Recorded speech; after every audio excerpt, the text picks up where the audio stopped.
Fair enough. Right. So, let's do this. We're going to be looking at an individual known as Agricola. And Agricola was a Roman general who rose from very sort of interesting origins. And what we know about Agricola is that he may have invaded Ireland. We know that he had quite an influence in invading Scotland. We'll do lots of archaeology today, because that's why we're here. We mentioned, on the way today, we mentioned the Roman fort at Gaia. We mentioned the Roman fort at Penydarren, Merthyr Hill. So we can't get any more closer than home from that. We mentioned some of the Catholic, so we mentioned some local stuff. And you've won 2 raffle prizes. You have. You won buildings and places in our history. Didn't anybody else play with you guys? They did. Because it was sold all the way across the classes. Yeah. So, what do we know about Agricola? He was an individual that was born in AD 40. So, if you want to take any notes on him, he was born in AD 40. And he didn't have a massively long life. He was somebody who was a very interesting character in Britain in the AD 70s and the AD 80s. And there's something really intriguing about this guy. He managed to get a legion to, if I do my little pointing thing, there you go. He managed to get a Roman legion up here. You don't know how many men he had with him. Size of a Roman legion is about 5,400 individuals, and he had auxiliaries with him and cavalry and all the rest of it. But he would have taken all them with him. Probably had about 5,000 individuals, and apparently he defeated the Scottish army of about 30,000 individuals. But the facts with that just don't stack up. In fact, the battle may never have taken place. It's said after the supposed battle of Mons Graupius, the battle of the Grampian Mountains, he said he had defeated these individuals up here, but then strangely enough he was withdrawn back to Rome straight away. So a military genius defeats the peoples of Scotland, and now the Romans proclaim that they're the great victors of Scotland, and suddenly he's withdrawn back to Rome. So that bit of the story doesn't make sense. The other thing that doesn't make sense is this little place here. And the reason why you're listening to this today and thinking, why is this relevant to me? And it's just boring history, and it's not archaeology, but it is. This weird place, which we'll call Inch, okay? Inch Tuthill, if you want to call it. It's not pronounced that. We'll call it Inch. Interesting enough, the Romans spent 3 years building a huge fortress. Huge fortress. They used it for 2 years, and they demolished it, and they disappeared. That's it. And there's a story of the nails. So if any of you know anything about the Romans of Scotland, there's a story about the nails. And the Romans deliberately buried millions of nails in a hole in the ground. And loads of stories are about these nails. But you gradually turn out to think that there's something not quite right. There's also something not quite right also. It's said that the Scots themselves, the people of Scotland, whatever you want to call them, Picts, Caledonians, it's said that they were never ever conquered by the Romans. But the weird thing is, we're now starting to find Roman forts all the way up here, all the way to the top, looking over to Orkney, all the way along here. We know that the Romans got into these islands over here. We know that there's Roman villas and settlements all the way in Aberdeen and all the rest of it. And we start to think it's something very different about the real history of Scotland. And it might be that everything that we've been doing with you guys, and everything that we've been doing with my other chaps and chapesses elsewhere for the past 5 or 6 years, is that the history of Britain is very different from what we're told at school. It's not a history that we're always fighting and killing. It's not a history where every 5 minutes in the Battle of Hastings. It's not a history that the Vikings would come over here and killing everybody and then going home with the women. Okay? And that's the wrong history. What's happening is that people come over to Britain and settle. May intermingle with the local people. They might change the odd place name. They might start to rule over a village and stuff. But the evidence of huge battles really doesn't exist. All that stuff that we were told at school, where hill forts were places where the local people held out against the Romans. There was great slaughter at these places. All those types of stories are no longer the real history. But anyway, let's move on. Oh, that shouldn't be there. You all knew what that last image was. It was a Mary Lloyd. This is very interesting. And why this is very interesting, I'm going to put on Pat. Pat, how many walls were built in Scotland by the Romans? Give me the famous one, Michael. And what about the other one? And then the other one? And then the other one?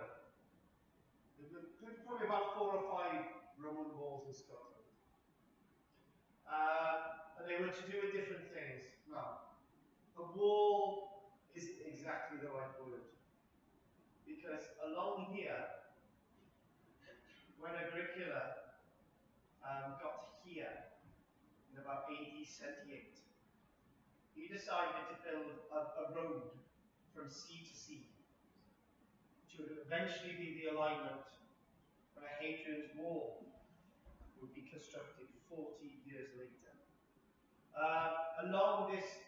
Along from sea to sea, the sole way over towards the time, Agricola ordered a road to be constructed with a huge ditch on one side, a huge ditch on the other side, and a raised road in the middle.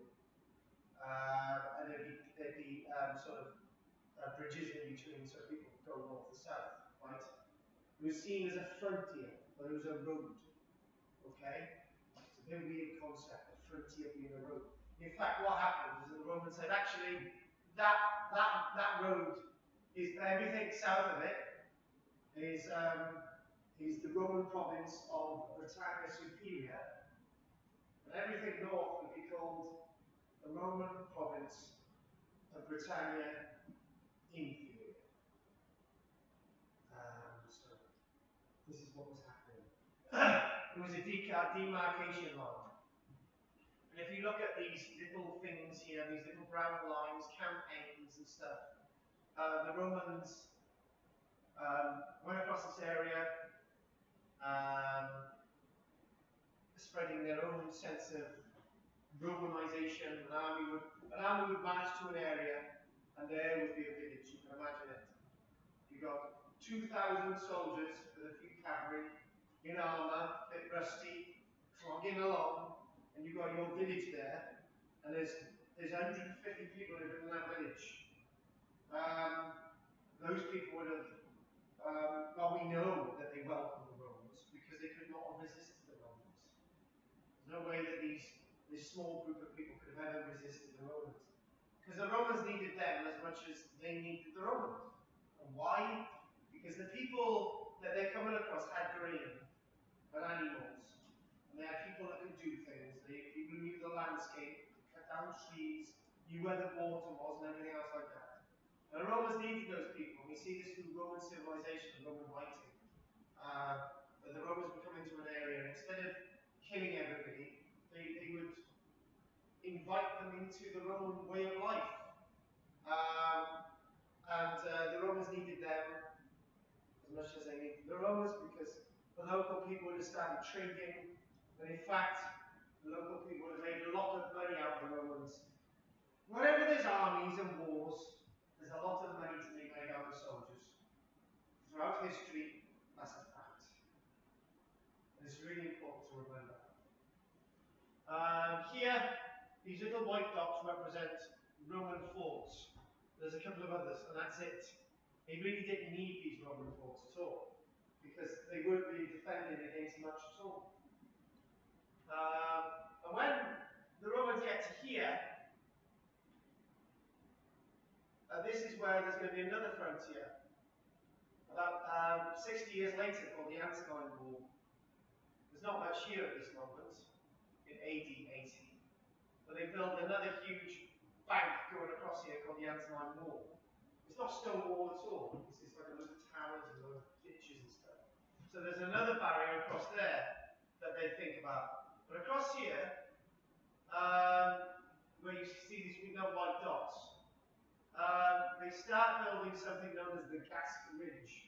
And what it is, there's a road with a bank on either side, with a ditch on either side, and there's a huge bank in the middle called a Ballon, where a road goes through, and there's towers along the length of it. And that's for communication and sort of various supplies and all the rest of it. It's known as the Gas Ridge. And then what happens then is the Romans march into this area.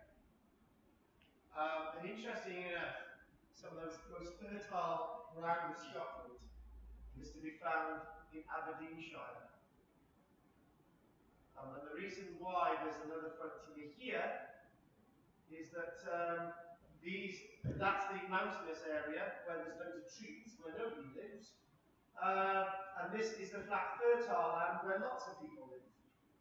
The reason why there's another frontier here is basically for a variety of different reasons, but they build a frontier along there. And then strangely enough, the Romans keep marching all the way to the sea in the north. So that's the real history. And another thing that we need to repaint in our minds is, in fact, what a Roman fort means. Now this is a catch me out question. Like, who do I pick on? Unfortunately, there's not many people to pick on today. And I won't pick on you again. What's another reason for building a fort, Brian, other than the obvious? It's so weird, but to keep people in, as opposed to keep them out. no, you're thinking inside the box, thinking outside. That's a bit of it, yeah. Trade. Administration, trade. There's something a bit more deep on that.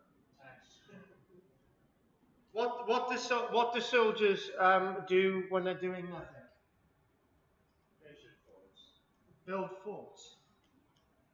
They build forts. Sounds ridiculous, doesn't it? Absolutely ridiculous. But in fact, it's not. Do you know Neath at all, Pat? Right, Neath. Little bit. Michael, Neath. Did you know if you go by the college in Neath, there's a little estate which was built in about the 1960s on the right. It's called Roman Way. The reason why it's called Roman Way is if you drive around it, there's two little areas where there's little fences. And there's a Roman gate there, and there's a Roman gate there. They kept bits of the Roman fort on this housing estate, which was built in the 1960s. Yeah? But not just that.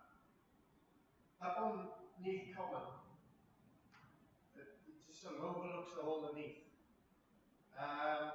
There's marked on a map, temporary Roman camp, practice Roman camp, Roman marching camp. Any camp is there, okay? So they carry on moving. Everyone's camp. Anyway, so there's all these camps there. And you go up there, and you're trying to find one of these Roman camps. You come across a bank and a ditch. And you think, wow, I found a Roman fort. And you look at the ditch, and you go around here, and you go up here, and you think, well, where's the rest of it? That's all there is.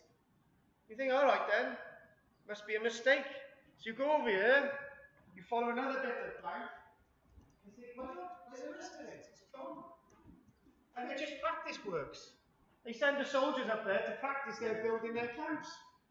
That's what they're doing. And the other thing as well about this, you guys, is that you're not going to be able to build these camps if you're being attacked all the time. Because you're not going to have time. You've got time to build these camps because you're not being attacked.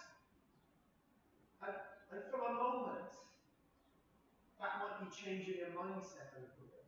On Getty Gaia Common, interestingly enough, on Getty Gaia Common, strangely enough, just above Getty Gaia, on the map, it says Marching Camp here. There's another one over there. Oh, there's another one by here. You can spot that one, there's another one by here. It's like one of those old Welsh jokes, by here. Right? They're all over the place. And that's like Getty Gaia. In Langford Common, there's 20 to 30 Roman camps. There's loads of them. There's a Roman road and there's camps all over the place. There's one over there, there's one there, there's one here, there's one here. And you start to think that there's something not quite right here. And what is actually happening is that the soldiers are so bored because there's absolutely nothing for them to do. And they're having to practice building these camps. And that's exactly what's going on. You would not send people that, say for example, you've got a few detachments of troops coming over from the continent, and they're not very well trained. So you send them out with an officer and a few other guys, and you get them to work in building these camps. Nobody's going to attack them because nobody's interested in attacking. And then from a moment, the whole of Roman Britain looks slightly different. It doesn't look that warlike. And one thing I would say is all those stories about Caraticus and the Cymru and all the rest of it is something that really didn't happen. Down in Porth, my partner Michelle, we used to live in Cymru Road. She said that up on the mountain, there was talk of there being a Roman road up on the mountain. And she used to say that in one of the houses, Cymru Road, really steep hill, there was this woman used to talk about Roman soldiers walking through the living room, which is fine. But back then, it would be so full of woodland and so full of forest, it doesn't make sense the Romans being there in the first place. Because there's only woodland and trees, and there's not exactly much for them to conquer.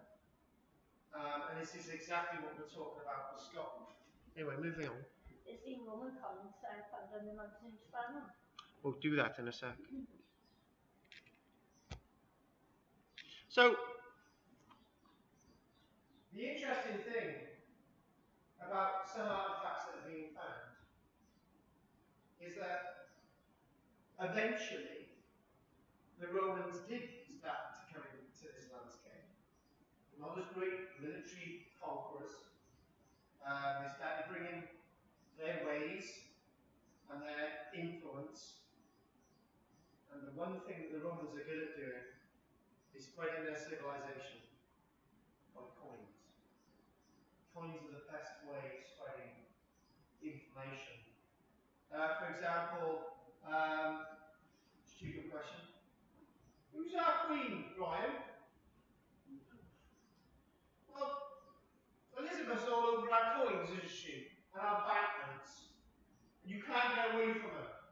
In fact, Queen Elizabeth is probably one of the most important and famous people on this planet because she's everywhere. She's on stamps, she's on banknotes, she's on a passport, she's absolutely everywhere, representations of her. That's exactly what the Romans did. Eventually, people would have loads of coins, and they would know what Rome was about and Roman civilization was about. And in fact, the most enigmatic coin is the coin with an image of Britannia on it. And in fact, the image of Britannia is an image that the Romans put on the coins. It was represented. Rome with a shield. Yes. shield, and a woman, and Britannia itself is a Roman image. And the Romans are actually telling us of us. They're telling us we are Britannia. And on the opposite side, you have a Roman emperor's head. And you're thinking, right, we're Britannia, Roman emperor, yeah, we're past, I think, here. And those coins themselves are very much about what Roman civilization is about, spreading the word. This itself is a Roman fort known as Inch Tuthill, that really weird one in Scotland known as Inch. And you can see a ditch along there, okay, and you can see another bank across there, and a bank across here, and the signs that they extended it along here, and there's more and more, and this is a later feature going across here. This is actually a Roman fort. It's really well laid out, but it was used for just 3 years. That again, it was used for 5 years. It took them 3 years to build, and it was used for 2 years. That's all. And then suddenly, they covered it all back up and left. It's quite strange, this story. Very strange. When the archaeologists originally excavated this site in the 1950s, see if I can find another image. That enigmatic image. There you go. It's all nicely laid out. Granaries. You've got the Principia, which is sort of the HQ, and you've got all the other structures here, like granaries and various other buildings. And this itself is a legionary fortress. It may have not been occupied by more than 1,000, 2,000 individuals at a time, but they built it. And strangely enough, they used it for 2 years, and suddenly somebody turned around and said, right guys and girls, because there would have been women here, because some of the legata, some of the Roman senior military officers would have brought their wives and their children with them. And there'd be other women at other purposes, and the men purposes, baking and so on, that weren't directly Roman soldiers. They were all told when they right, demolish it all. Take it all down, demolish it. It's really strange. And they demolished it in such a way that they did it so systematically that they had time to do it. And the problem is, this is when archaeology goes into fancy. It said that they had to demolish it all because they panicked. They thought they were going to be attacked. So they had to take it all down so it couldn't be used by the local people. Makes sense. And then we find that they deliberately took all the nails out of the wood, millions of them, and they gathered them all together. They buried them in a hole in the ground, sealed them with clay, to stop them being taken and used by the local people against them. Right?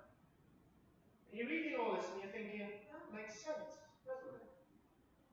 And then the obvious question you ask is, they had time to take the nails out of the wood.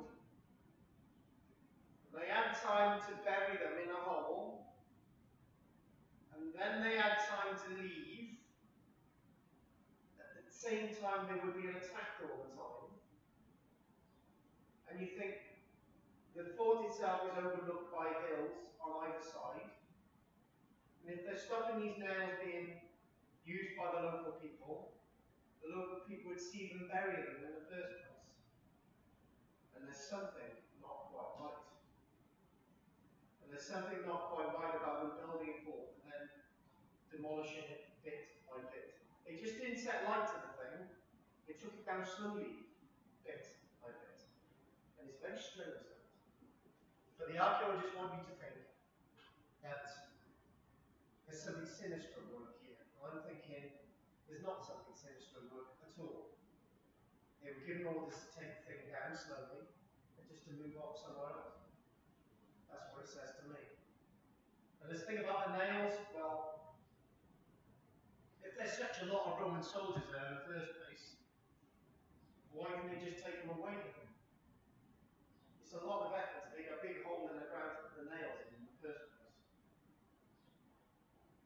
But it's also a similar story that you wish you hadn't mentioned coins now, Pat. Down in Somerset a few years ago, not so many years ago, 10 years ago, they found 52,000 coins in a Roman pot. 52,000 coins in a Roman pot. This pot was so big when they found it in the ground, it could not be moved. And these 52,000 coins were the equivalent in value of the modern penny. Okay? After they worked it out, they worked out that those coins were the equivalent of one soldier's wage over just 3 weeks. Okay? They were absolutely worthless. But the archaeologists turned around and said immediately when this had been found that in fact they were going to go back there to collect these coins. Right? But they couldn't even lift them out of the ground when the archaeologists found them. They had to take the coins out bit by bit, handful by handful, hour after hour, and then eventually they could take the pot out and then wash the pot up, put it somewhere, and then put the coins back in there for display. But they still said that they were going to go back there and collect these coins. And the obvious answer was this. This was about 10 years ago, and the Time Team was still going. So Time Team didn't think this story was right either. Just didn't think it was right. So Tony Robinson was told to go to the bank and get 52,000 one-penny pieces. They had to have some kind of avant-garde on set, you know. But it's not a lot of money at all. 52,000 one-penny pieces. So they wheelbarrowed it on site, right? And they thought, right, what we're going to do, we're going to fill a pot up with coins first, and then we're going to put it in the ground. No sooner had they done that, the pot broke into 1 million pieces, and they thought, well, that's not going to work. So what we do, you put the pot in the ground, and then you put the coins in there. It was a narrow neck. And apparently, it took him 45 minutes. I don't know why it took 45 minutes, but it took 45 minutes for him to get all these coins into this thing, slowly. And then Time Team realised that they just left these coins there because they were absolutely no use to them at all, and they wanted to get them out of sight. They were absolutely useless. They were meaningless rubbish. Okay? They had no other meaning than the fact that they wanted to get rid of them. That's what they worked out. Nobody was going back for them at all. But what we're trying to say is not all things in history and archaeology as dramatic as archaeologists tell you. There might be a simple explanation. They just put it in the ground and they just left it there. How many of us have buried things in the garden and just thought, I can't be bothered?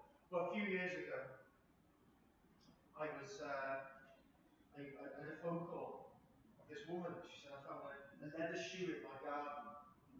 It's a children's leather shoe. It's got to be medieval.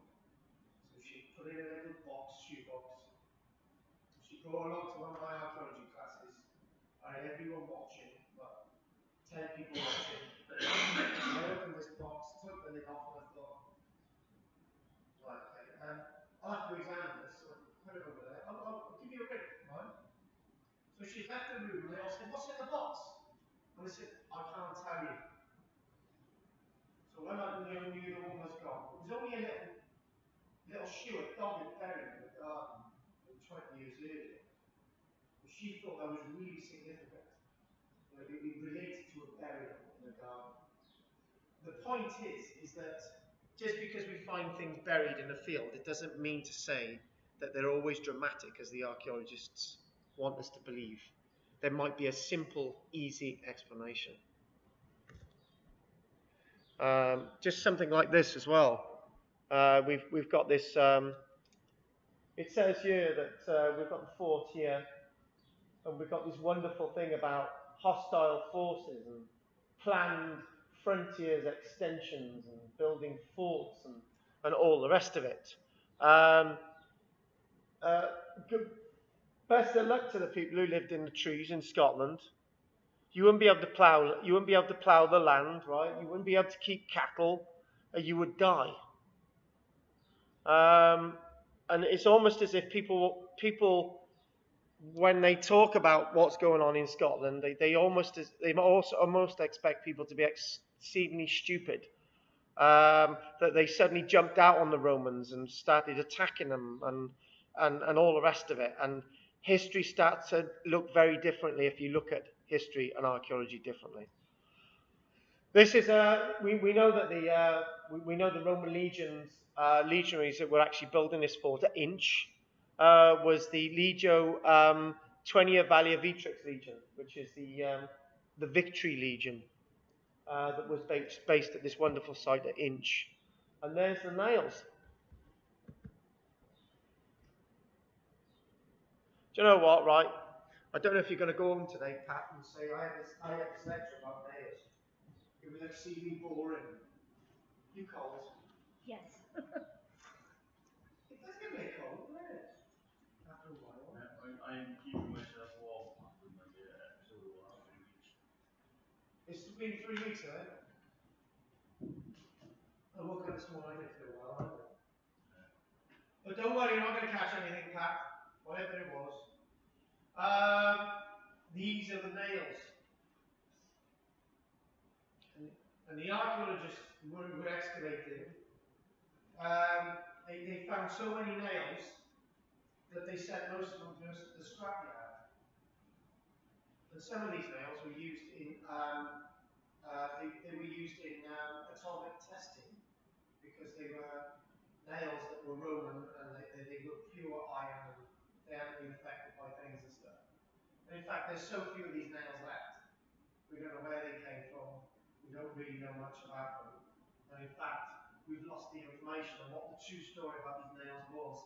But you can clearly see that the soldiers were so bored that they were told to demolish the fort, take all the nails out of the wood, and then bury them in the ground, and then to move somewhere else. That's the true story, because there was nothing for them to do in Scotland. And it's likely that the Roman military left Scotland because they were no longer needed. And civilians settled in their Roman villas and sites up and down the Scottish coast, because that was the best place to live, not in those trees where not even the local people would live. As we know in history, if you find trees, you've got to clear the trees to grow crops. This is what you would see at Gethley Gaya. There's the church at Gethley Gaya. You'd park the car by the church, and you'd walk along a footpath along here, and it's got notice boards, and it tells you about this Roman fort. This Roman fort has been extensively excavated from the Victorian period all the way through. And there's lots of stone buildings here. There's a stone wall away around it. There's Roman buildings. There's a Roman park house. There's lots of really interesting stuff. But for some reason, politics, it was all decided to be covered up. If this was, as you can see, right, there's nothing built on it. It's an intact Roman fort. Most of Killian's built upon. Killian is absolutely huge compared with this. But this, if this was a tourist attraction today, well, signposted, they've got a site museum, some of it reconstructed. This would be a major tourist attraction.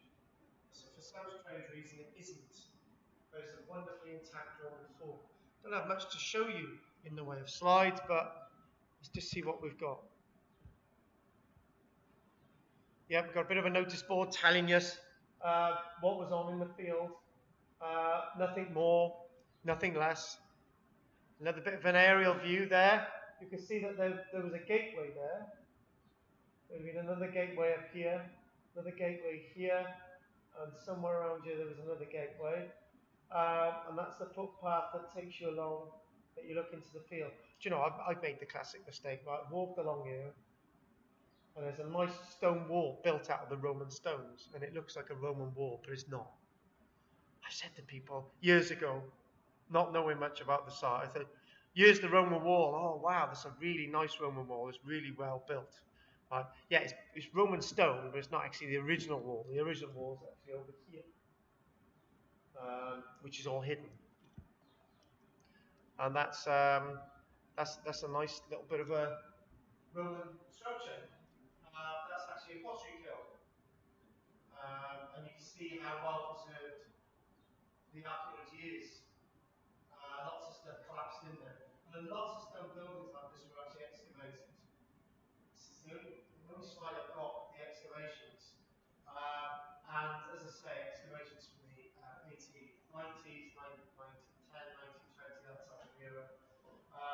And it would have been a nice jolly for people to come and see archaeological excavations back in the day. There it is, map. And up here, not mapped on this map, there's a section mapped on the map as a Roman road, and those Roman marching camps and so on. They're all up here. This here is the outline of the fort and the church.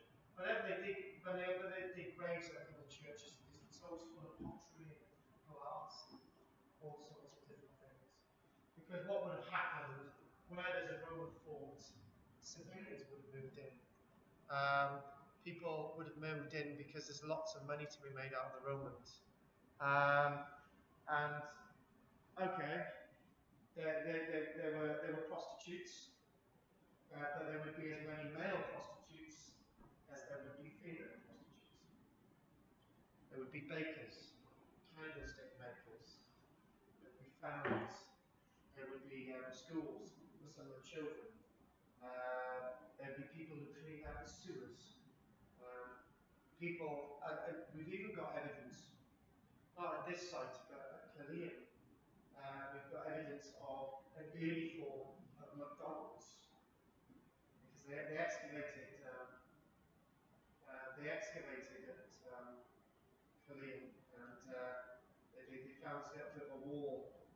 There was a little bit of a pit in front of it. And it was full of ribs, rib bones, and it was full of little bits of chicken bone, pig, cow, everything. It's all dumped in this little bit of a pit. And I reckon there's a little bit of shock. But as they're chomping away at the flesh, just chuck the bones in the pit down there. Don't know how hygienic that would have been. And I'm sure the flies would be flying around the food. But you've got these little sort of snippets of civilization that isn't actually much different from who we are today.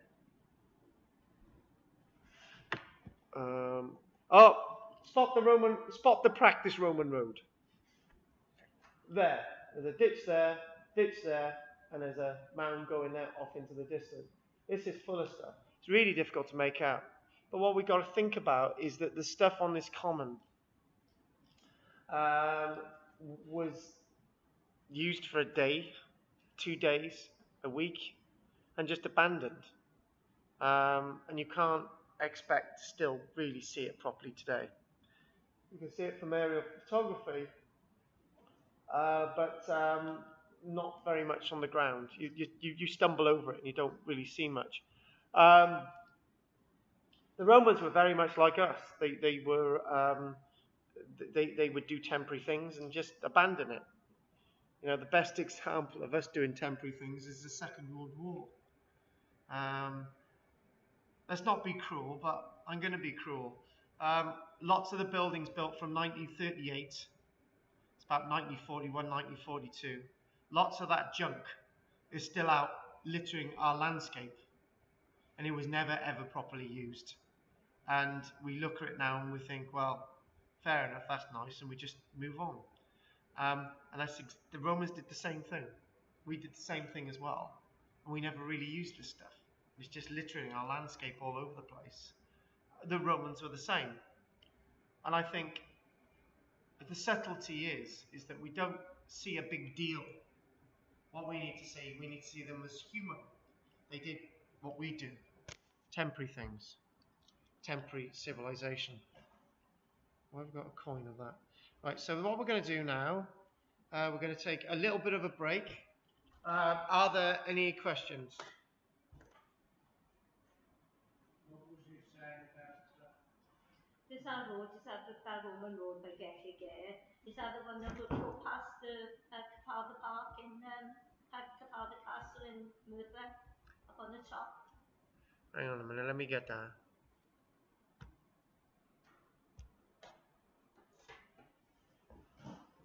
I do know the one you're talking about. The one that you're talking about is directly linked to the Roman fort at Penargraig. Not Penargraig, Dannegraig. Dannegraig.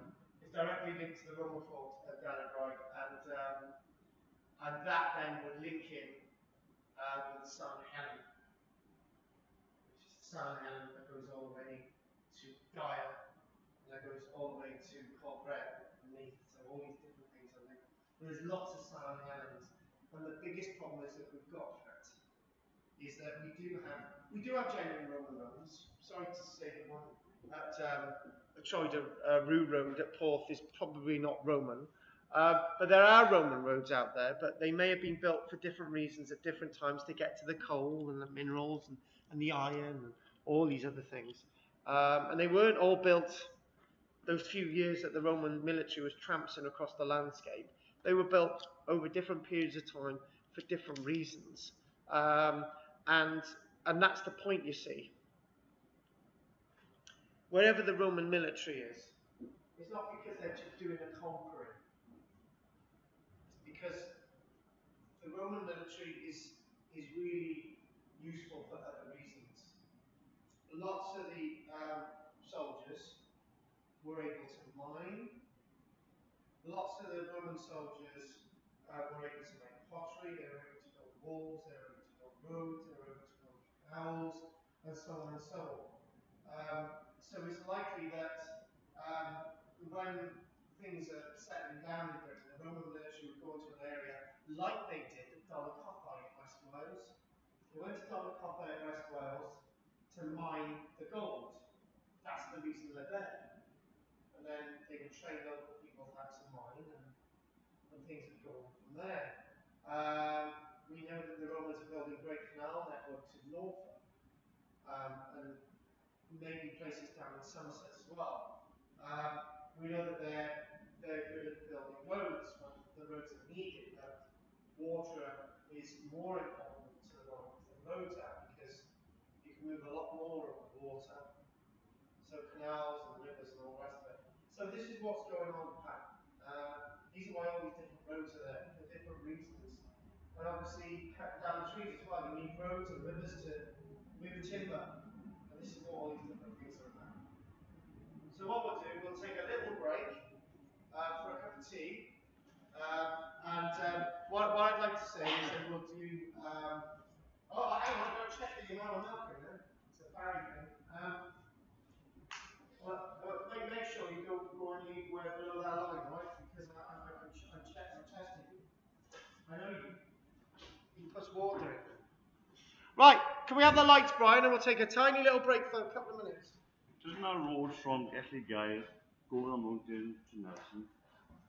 I think it does. And then it goes up much further. Oh, yeah. It leads up to Tiphill, and then it leads up to Igaya Brecon. It goes all the way that way over to Neath, and some of it goes up north as well. Been working out, well. Oh. So how did you find that today? I read it somewhere. What's that? I read it somewhere. Which bit? I can't just sing that you were starting up. Oh, right. told me. I was talking to Michael a few weeks ago. Oh. You finding this okay?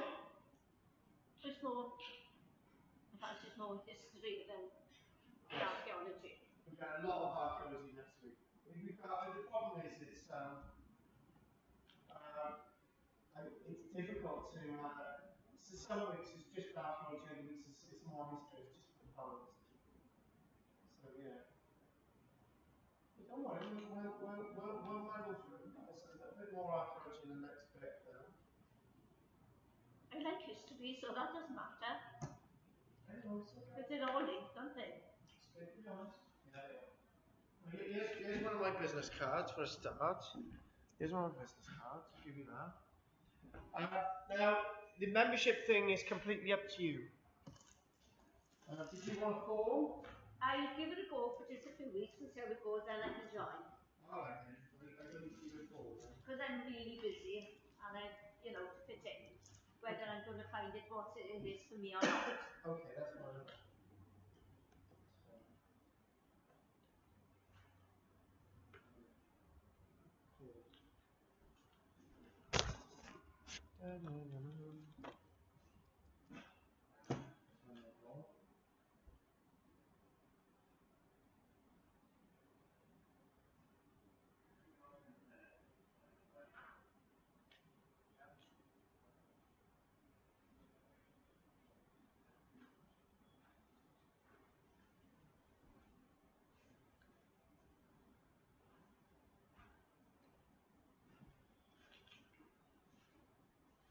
How long you know Michael? How long have you known each other, Michael? How long have you been? 5 years. 100 years. Oh, cool. I'm gonna phone one of them now. You haven't seen that? No, not yet.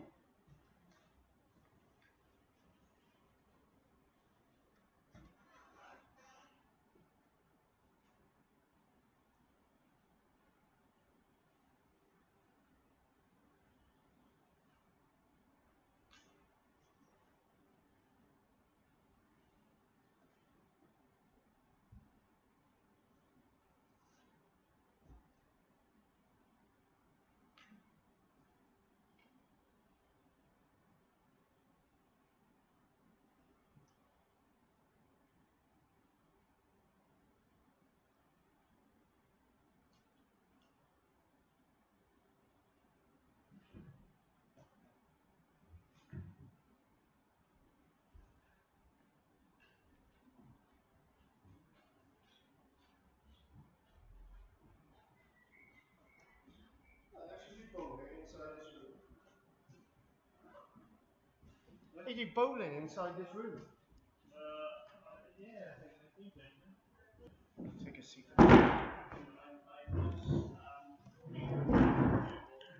Oh, sorted, thank you.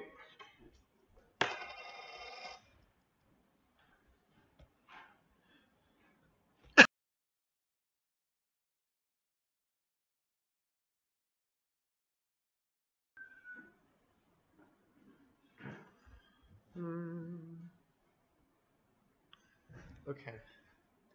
Just some few facts and figures. Right, this guy Gnaeus Julius Agricola, interesting guy. But the next bit I want to get onto is Ireland and some nice, interesting bits and pieces in Ireland. But we know he was born on the 13th of June, lucky for some, AD 40. Can't really see it, and he died on the 23rd of August, AD 93. And most of what we do know about this interesting individual is from his son-in-law, a guy by the name of Tacitus, who wrote in the life and death of Agricola lots of different things about his campaigning and so on and so on.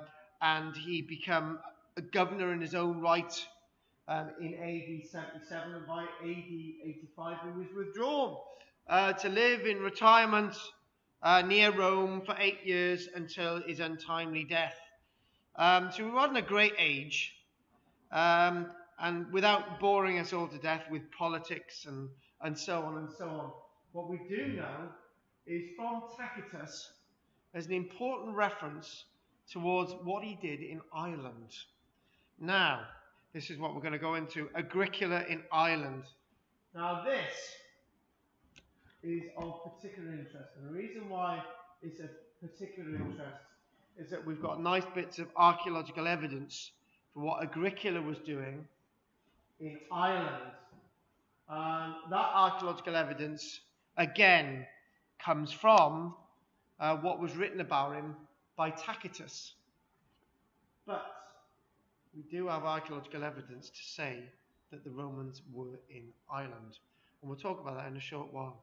Now, it's written by this historian Tacitus that, if I set this down so you'll be able to see it, it's written by this historian Tacitus about Agricola, that in the year AD 81, Agricola crossed in the first ship and defeated peoples unknown to the Romans until then. So where could this have been? Could it have been Orkney? Could it have been some islands off the Scottish west coast? Could it have been the Isle of Man? Or could it have in fact been Ireland? So Tacitus may have been completely making this up. But there's a sting in the tail with all this. In chapter 24 about Agricola, Tacitus does tell us what body of water he crossed. Does not tell us what body of water he crossed. That not bit does help. So we don't know whether he crossed the Irish Sea or whether he crossed any sea, but we know he crossed some water. Some scholars believe it was this area of Scotland here, known as the Clyde of Forth, or the Forth on this side. But and some translators even add the name of their preferred river to the text. Some think it was, in fact, the water he crossed was over to Ireland. But this is where it gets interesting. The text of Agricola has been amended here to record the Romans crossing into trackless waters. Some believe it was further up north in Scotland, where the Antonine Wall is. But then we start to find some archaeological evidence about a possible invasion over to Ireland. Agricola fortified the coast-facing island. Now, we know that some forts were constructed on Anglesey. We know that some forts were constructed along the Cumbria coast, where the little cursor's pointing now. We do actually know of some Roman forts and Roman villas along the west coast of Wales. Tacitus recalls that his father-in-law often claimed the island could be conquered with a single legion and auxiliaries. So he's talking about the island could be conquered with about 5,000 to 10,000 men. Now this next bit, Agricola gave refuge to an exiled Irish king who he hoped might be used as an excuse to invade Ireland. So what we're trying to say there is that by having this exiled king, it would give an excuse to support him to invade Ireland.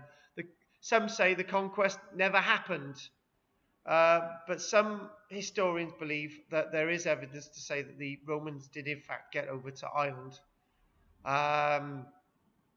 And the other bits and pieces there we'll mention before I tell you the evidence. Irish legend provides a striking parallel. So there's a legend written in Ireland, a certain leader known as Tuathal Tictamar, a legendary high king in Ireland, is said to have been exiled from Ireland over to mainland Britain, which was in Roman hands, and to have returned from Britain at the head of an army to claim the throne. Was this army, in fact, a Roman army? Tradition dates his return to about AD 80. And we do know that lots of archaeological evidence has, in fact, been found in Ireland. And what that simply is as follows.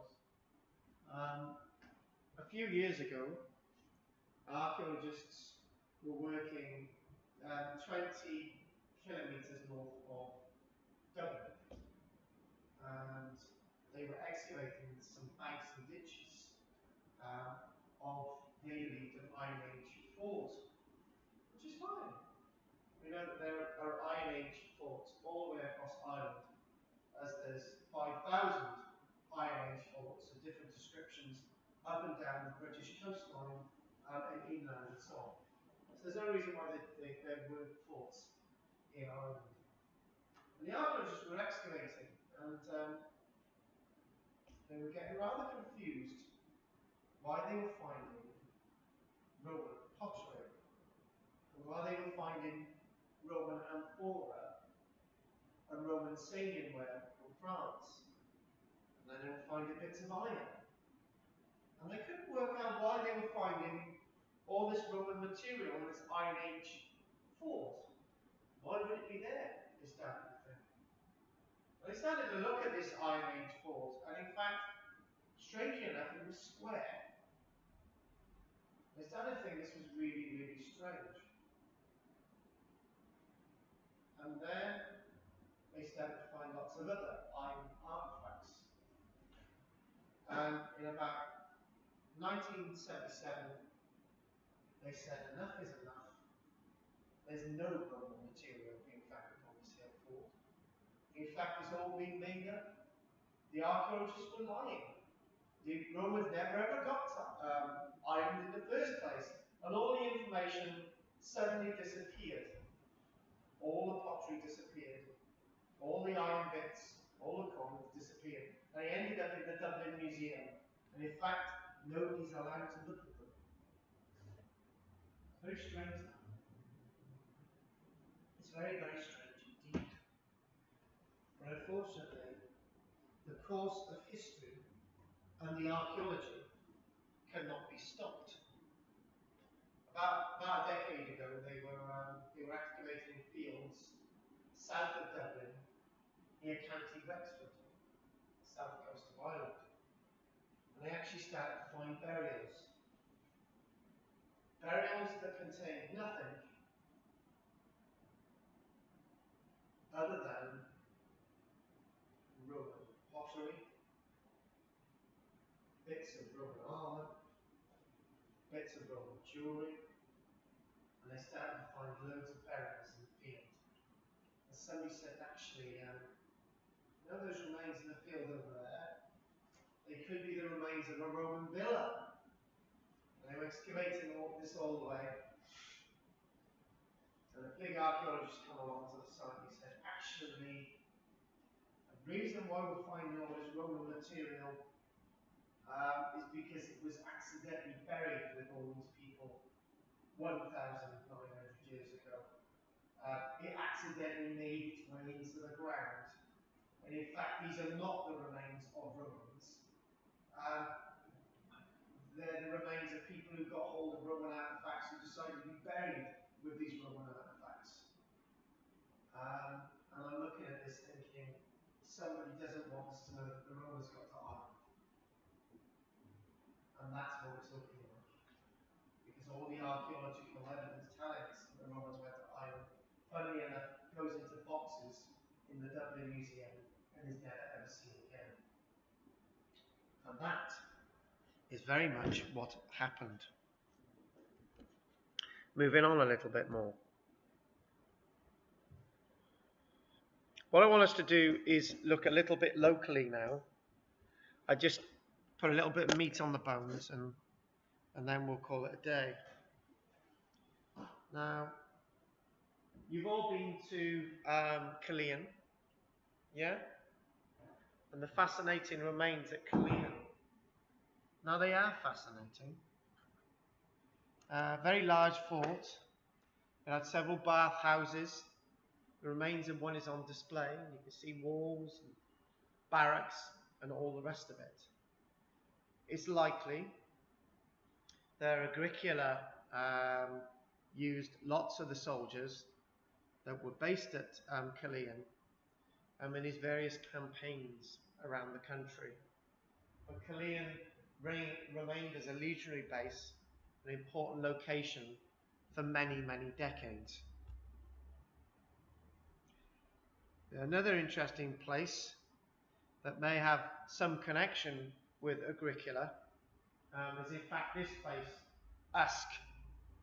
The Roman name for Usk, Burium, directly translated, is the place of the knobs, which is an unusual name indeed.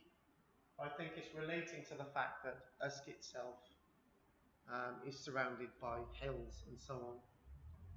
The Roman site at Usk was only used for a very short period of time. In fact, it's said that when the Roman legion, the 20th Valley of Beatrix, that I'm not exactly sure is mentioned there, because this is a bit later, when they originally set up their fort at Usk, they were probably there for no more than 10 years. In fact, a lot less than this. And they were the 20th Valley of Beatrix Legion, which built our fort at Inch. And two forts have something very similar in common.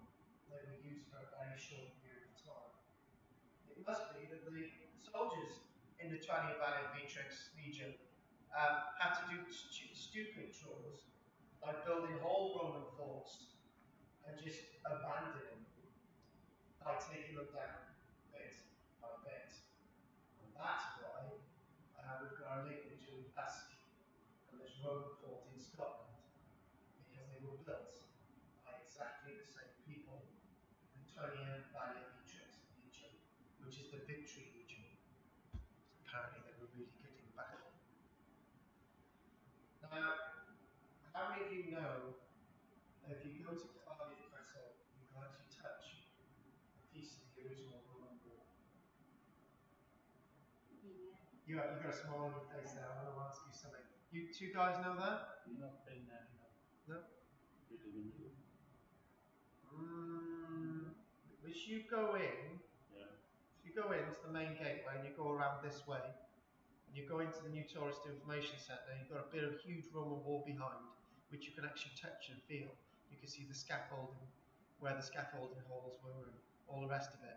And actually, if you come back out of the castle again, and you look on your right, you can see a nice section of Roman wall, which is outlined by red Rada sandstone, and the rest of the wall that was built in 1877 is directly placed on top of it.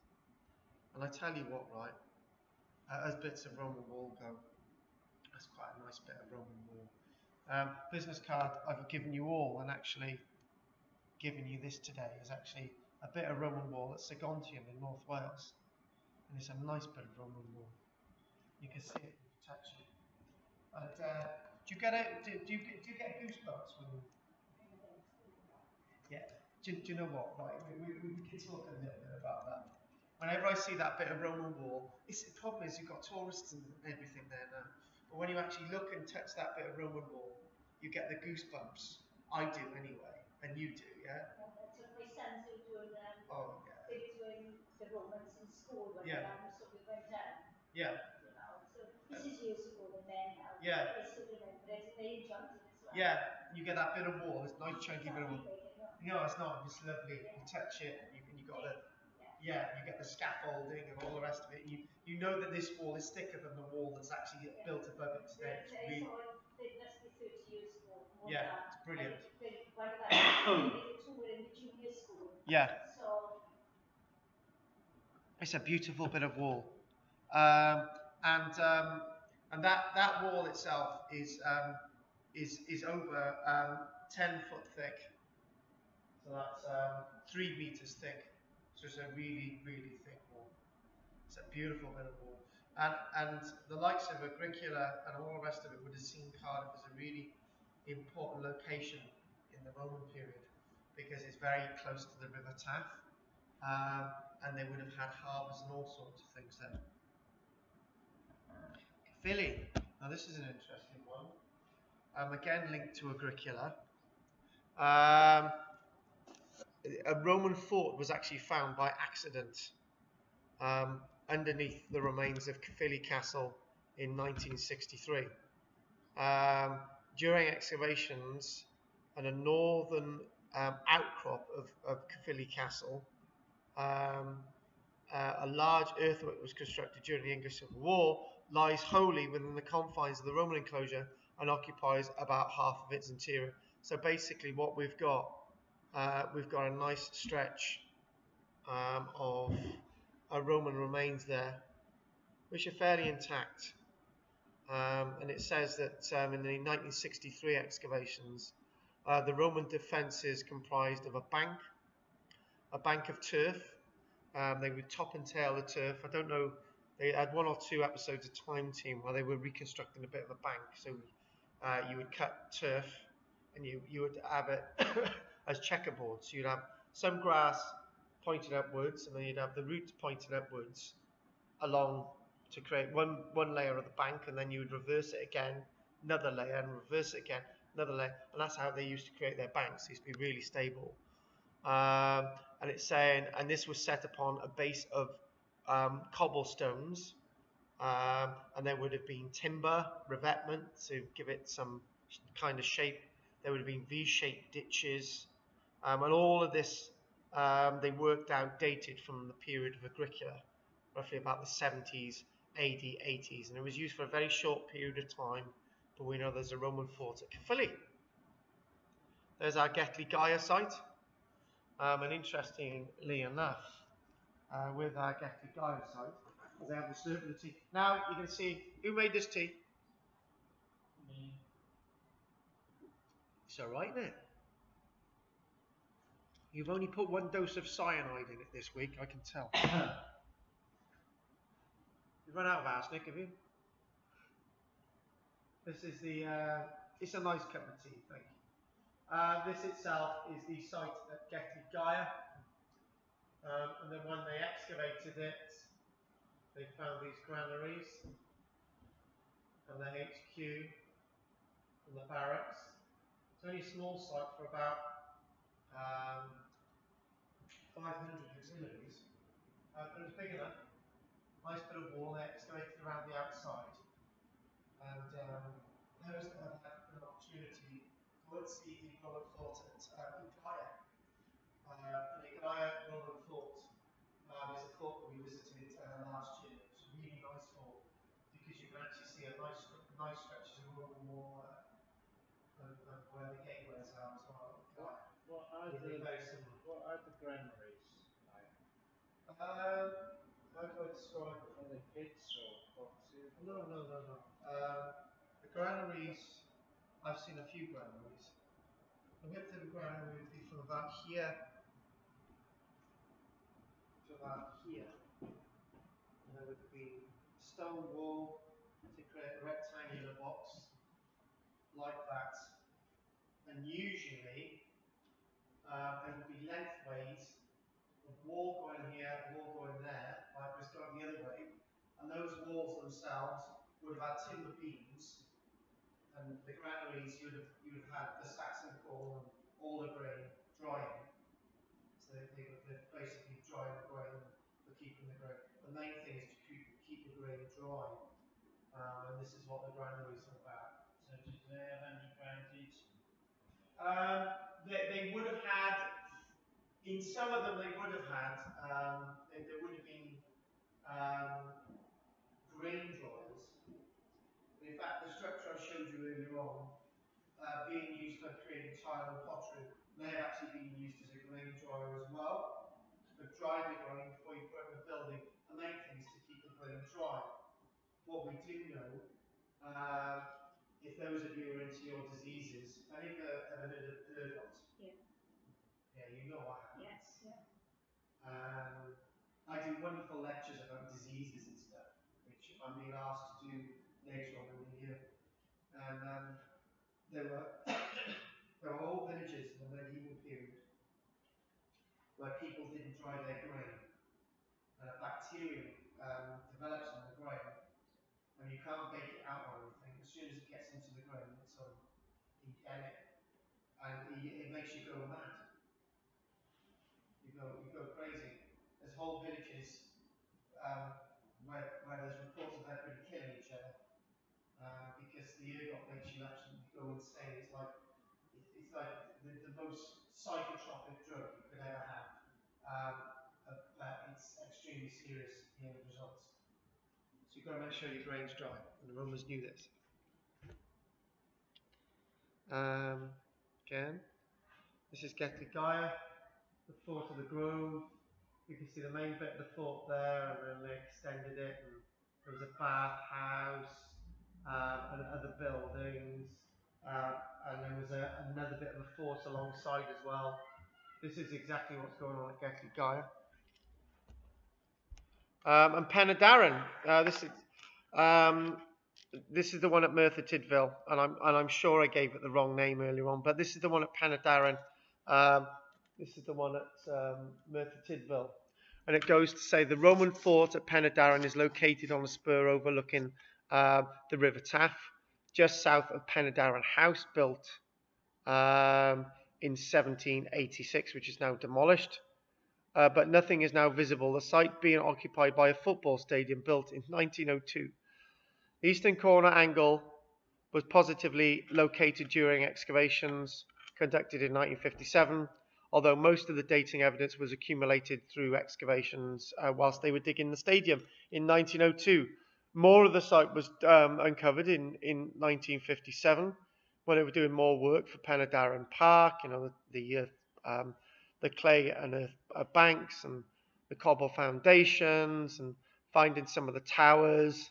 And the actual plan and dimensions are not known, but it's believed that there was a fort there which extended over about 2.3 hectares, which is probably bigger than the ground plan of the Millennium Stadium today.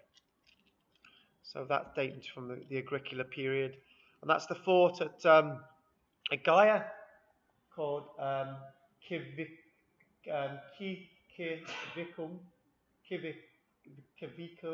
I can't even say it. But anyway, that's the pronunciation. And that's the fort at Gaia. And all these blue little lines here are where you can actually see the wall. Can't exactly see any of this in the middle, but it's got a grain silo and a bit of a bath and stuff. But you can see everything else there, so it's great going to Gaia. And the wonderful site, the Saguntium, which had something to do with Agricola as well. And that's where we've got an image of the wall on my business cards. It's got a nice bit of a cellar there and loads of different coins found at Saguntium near Carnarvon. And there's lots of other sites across Wales that are linked to Agricola. But this is a little bit more of the information. We'll finish on this one now. A little bit more of information about this fort at Dumana, the one which is 20 kilometres north of Dublin. This is back over to Ireland. Some archaeologists suggest the fort was a bridgehead for Roman military campaigns in Ireland, or could have been a trading centre. A very large site, nearly a kilometre in length, about 200 metres wide, which is a bit strange. Taken over an area of 44 hectares. They believe that lots of the Roman structures were destroyed. It was given a preservation order in 1977 where no more work could actually ever take place. The archaeologists knew of the important Samian ware, various other artifacts being found.